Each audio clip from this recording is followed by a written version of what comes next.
Hi everyone, I'm Lulu from Plants by Lulu and welcome on my channel. Today I am going to show you what my next steps are in the process of having thrips. If you haven't already, please hit the subscribe button and let's go.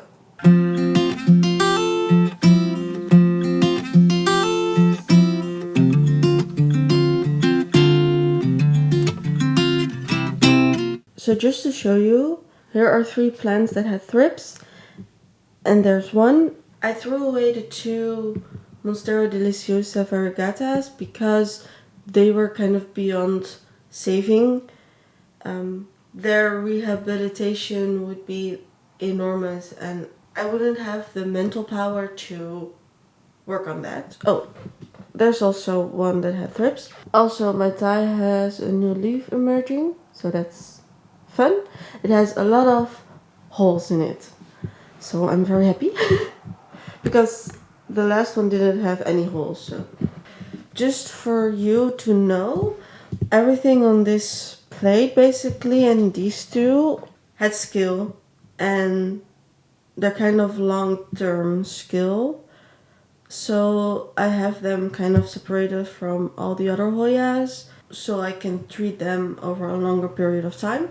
So what we are going to do is I'm going to check every plant on this table for thrips because it is now 2 weeks ago that I sprayed the second time for thrips. After 4 days I sprayed the third time for thrips and then I stopped. So I'm going to spray the plants that had thrips again, just to be sure, and then I'm done. And then I'm going to search for thrips on the other plants because they were on this table when I found out I had thrips. And at that moment I already looked for plants that had thrips, but I couldn't find them. But more than 2 weeks have gone by, so if the eggs are hatched, I will find them. So that's the game plan. Oh, and I got a question which spray I use it. I am not sponsored by them. I'm gonna show you the bottle I normally use. That's this one. It has 100% natural working ingredients in it. So I would say it is eco-friendly. But the last time I bought some, they didn't have them in stock. So then I bought this one. This one I used mostly in the last video. And this one has a bio sticker. So it is for biological agriculture. I think that's important to, while having plants, also think about kind of the nature outside. So that's the spray I'm using. By the way, this one has a new leaf and it looks beautiful, beautiful variation. I'm looking for thrips.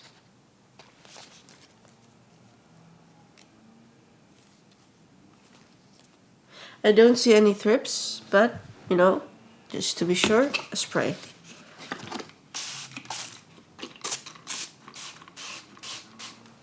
The second one is this one. I don't see any thrips. I do see a little bit of browning, but that is normal with white. Also, you know, if you spray and the sun is shining on it, of course that would be a problem. So yeah, haven't seen any thrips on it. Let's look at these 2.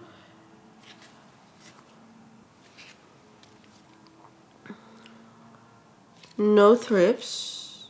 I think that's a good thing, but I'm gonna spray it still just to be sure. I had checked this one already a few days before. At that point I didn't see any thrips, so I am believing this one did not have any thrips and is therefore safe.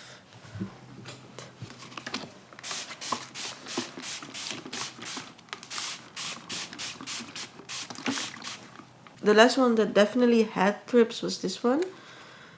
So let's see. I don't see any further thrip damage, so that's a plus. Because this one has the most leaves, so in my opinion this one also has the most danger in cultivating thrips. There is a new leaf coming in, however from the looks of it, it looks like it's gonna be fully or mostly green, but that's okay. No, I don't see any thrips. This one was also on one leaf, which I already kind of removed. So I'm not surprised there's nothing. In my experience, the monsteras and syngoniums and the philodendron do all have a tendency to attract thrips. Yeah, I have the Rhophilophora variegata. I don't see thrips. I sprayed this one down when I bought him, so I don't see any thrip. I will spray this one just to be sure.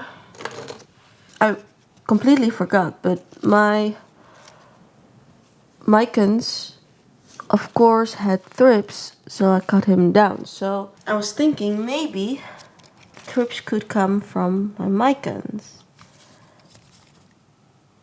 Oh yes, I see a thrip.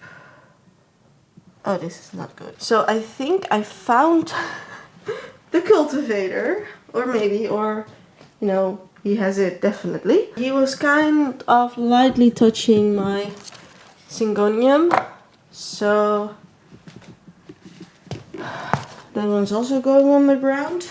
I'm gonna wash my hands and we'll be back in a minute. Okay, so now I'm worried my two monsteras are also have thrips.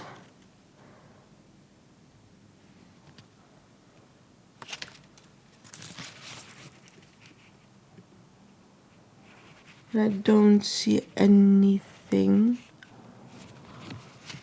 For your information, the brown spot is not thrip damage, and this brown spot also not. That's like when this leaf was hardening, I forgot to give it water. I gave it water too late, and it, you know, it didn't develop that well.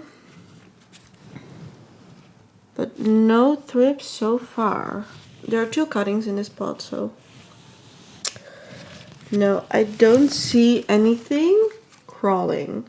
However, I am going to spray this one just to be sure. The day after I had sprayed the other plants in the last pest video, I had also sprayed this one just to be sure, because I can't afford to lose this type.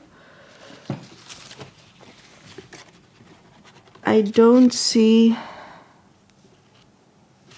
any kind of thrip damage. Lastly, I'm going to check that one because I think a year ago already, this one had massive thrip damage and had a massive thrip infestation.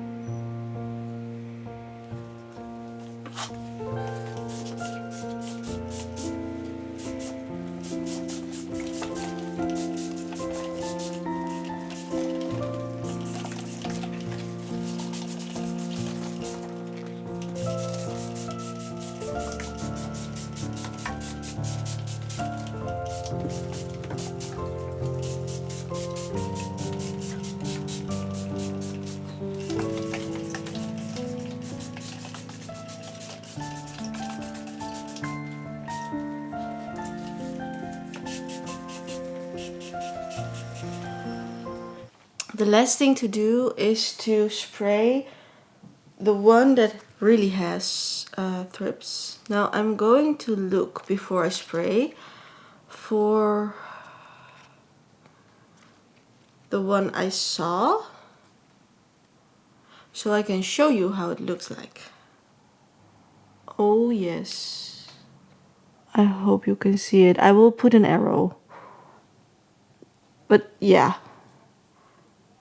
It was moving and now it is, I think, scared. So I know the culprit, it is this one, because this one had thrips. And when it was rooting, when it was only cuttings, I didn't see any thrips and I sprayed him throughout the whole process. So I don't know why he decided to suddenly have thrips.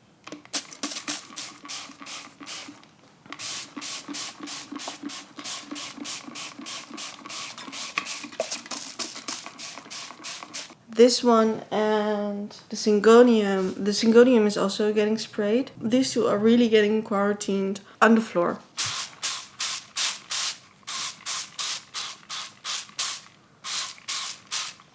And you know, I am going to spray these two over the next 2.5 weeks. The cycle is 4 days. So after 4 days I'm gonna spray them again. And hopefully the thrip infestation will be gone after, I hope, a month or so. Like fully gone. For now I'm not gonna spray the other plants because they've already went through an intense cycle of a month. But I will keep checking on them once a week so I can see if there's any thrip development on any of the plants. I think for now this is the end of my thrip journey. I will probably give in a month or so an update, but this is it for now. I hope you liked the video. If you did, please hit the subscribe and the like button, and I will see you in the next one. Doei!